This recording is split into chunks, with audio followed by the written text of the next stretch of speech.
बपतिस्मा। बपतिस्मा क्या है, किसको लेना चाहिए, कब लेना चाहिए और क्यों लेना ज़रूरी है? क्या हम कभी इस बारे में सोचे हैं? चलिए इसको समझते हैं। एक बार एक भाई जो एक इंजीनियर है और साथ में ठेकेदार भी, उनको उनके काम के लिए एक बड़ी सी कंपनी में जाना था। वो जाते ही पहले उनका परिचय पत्र जांच कर अंदर जाने के लिए एक पास दिया गया। तब भाई मन ही मन सोचने लगा कि वो वहाँ का ठेकेदार है, इंजीनियर भी है, उनको बहुत पढ़ाई लिखाई भी है, उनके पास इस छोटे से कागज़ के टुकड़े जैसा पास की क्या कीमत है। ये सोच के वो पास को अपने जेब में ही रख लेता है। इसके बाद थोड़ी ही देर में उनको अंदर जाने से रोक दिया जाता है, क्योंकि वो पास उनके जेब में रहने की वजह से वो दिखाई नहीं दिया था। तब भाई को उस छोटे से 2 इंच बाई 4 इंच कागज के टुकड़े जैसा पास को क्या काम है वो पता लगा।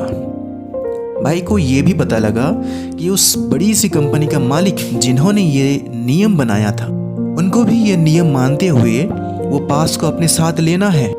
भाई तब सोचा कि वो पास में ऐसा क्या खासियत है कि उसका वैल्यू इतना बढ़ गया।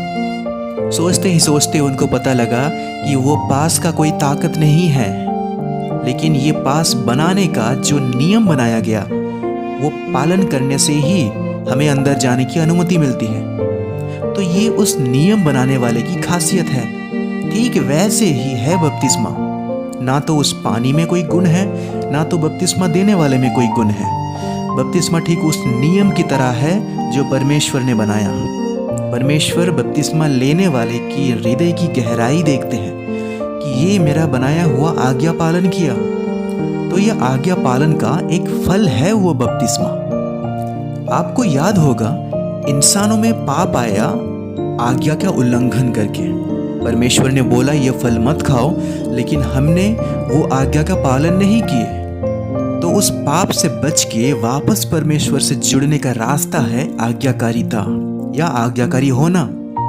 परमेश्वर बहुत सारी आज्ञा दी है, लेकिन महत्वपूर्ण आज्ञा पालन करके हम आज्ञाकारी बन सकते हैं। हालांकि प्रभु यीशु कभी भी पाप नहीं किया, फिर भी धरती पे यूहन्ना बपतिस्मा देने वाले से बपतिस्मा लेके प्रभु यीशु हम इंसानों को एक मार्गदर्शन किया है ताकि हम भी वैसा ही करें।